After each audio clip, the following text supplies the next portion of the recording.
Don't miss the end. It was past midnight when the last train rattled out of London's Northern Line. Only 3 passengers sat scattered in the carriage. The lights flickered as the tunnels swallowed the sound. At Camden Town, 2 left, and only Tom remained. He leaned against the window, eyes heavy, when he noticed a figure sitting at the far end. Pale face, black eyes, watching. The train roared on, but the figure never blinked, never moved. At the next station, the doors opened. No one boarded, no one left. But when Tom glanced back, the figure was suddenly closer. Panic surged. He pressed the alarm, but the button clicked dead. Lights dimmed, air thickened. When the train screeched into the final stop, the doors hissed open. The carriage was empty. Tom was gone.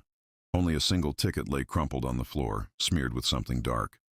And to this day, some passengers say, if you ride the last train alone, you might not be alone at all.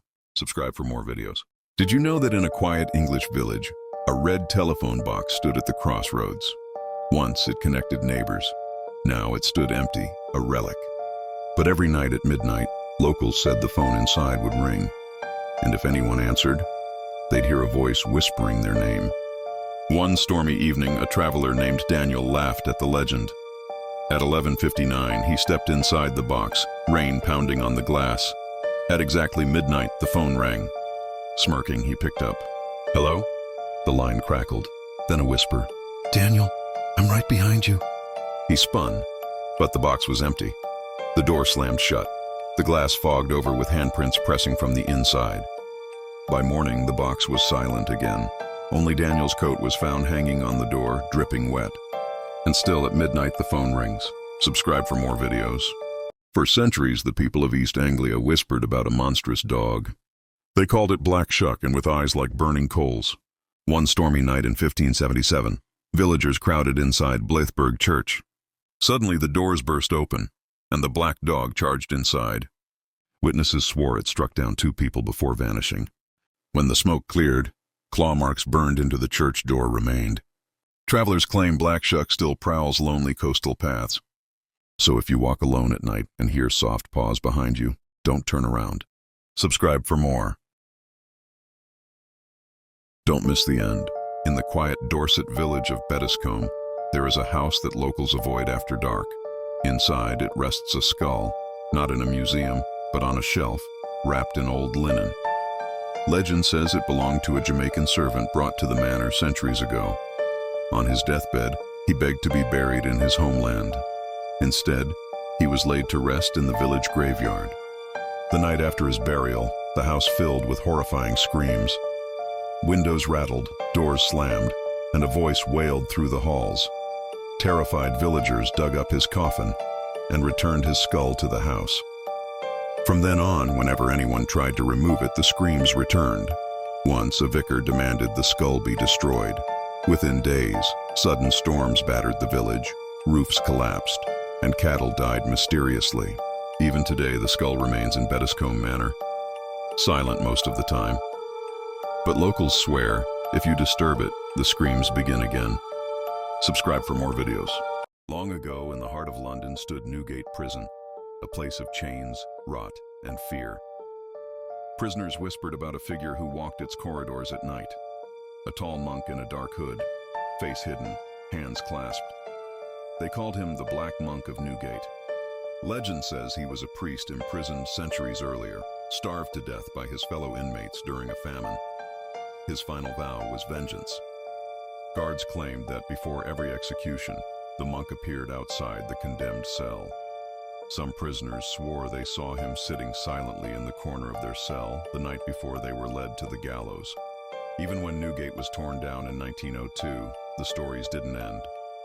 Workers building over its ruins said they felt icy hands on their shoulders, whispers in the dark, and a hooded shadow watching them from empty scaffolding. Today, where Newgate once stood, Londoners still tell the same warning. If you see a hooded monk with no face, it means death is near. Subscribe for more videos. In the Norfolk marshes, a light appears on foggy nights. They call him the Lantern Man, a drowned fisherman's ghost. Those who follow the light are led deeper into the bogs. One stormy night, a boy dared to follow it. They found him at dawn, gasping, claiming cold hands pulled him under. Even now, if you see a lantern flicker in the fog, don't follow. Subscribe for more videos. In an old townhouse near Bath, a mirror hangs on the landing. Large, framed in black oak, its glass warped with age. Locals say it once belonged to Lady Eleanor Grey, who vanished in 1841 after locking herself inside her room and never being seen again. The mirror was the only thing left behind. Servants claimed it showed her reflection long after she'd gone, standing just behind anyone who dared look too long. Over the years, new owners covered it, but the cloth never stayed. One family even threw it into the River Avon, only for it to reappear hanging on their wall the next morning. Visitors say if you stand before it at midnight and whisper her name 3 times, your reflection won't move when you do. And when you turn away, you'll hear footsteps behind you, following down the stairs. Today the house is empty, but the mirror still hangs there, waiting for someone brave enough to look. Subscribe for more videos. On a lonely country road in Northumberland stands an old stone toll house. Long abandoned, but never empty. Locals call it the Devil's Gate because travelers who stop there after dark never make it home. Years ago, a toll keeper named Thomas Reed worked there. He was known for cheating travelers, overcharging them, and threatening those who couldn't pay. One stormy night, a carriage arrived, but the driver had no coins. Enraged, Thomas struck the man down and threw his body into the woods. The next morning, the gate was found open, the toll house empty, except for a single bloody coin on the counter. Now drivers say if you pass that road at midnight, a lantern appears in the distance. A man in an old coat steps into the road, holding out his hand for payment. Those who stop vanish into the fog, and those who don't see his lantern in the rearview mirror, getting closer. Subscribe for more videos. In the quiet village of Dunmere, there's a stone well older than any house around it. Locals say it was dug by monks in the 1300s and sealed soon after. They call it the Whispering Well.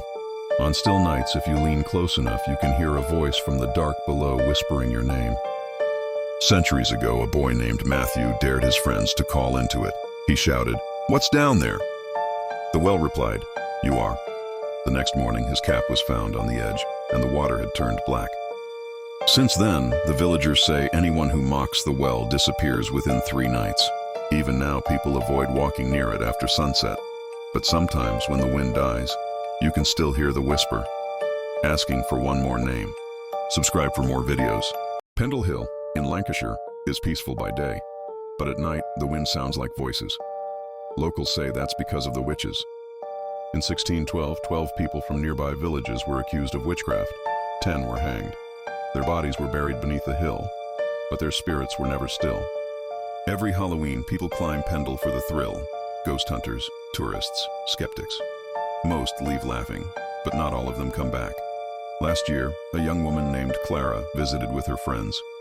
They brought candles, cameras, and bravado. At midnight, the wind died. Then they heard footsteps, circling them, crunching the dry leaves. One of the group joked, "Show yourself." A voice replied, "We never left." The candles blew out. Clara's camera flickered, capturing a figure, pale with hollow eyes and a rope around her neck. When police searched the next morning, they found only the camera. In its final seconds, Clara's face turns toward the lens. Behind her, a dozen silhouettes rise in the mist. Now, locals say if you climb Pendle Hill at midnight, you'll hear laughter on the wind and see flickering lights moving uphill. But those aren't candles. They're the torches of the dead, still gathering for the trial that never ended. Subscribe for more videos.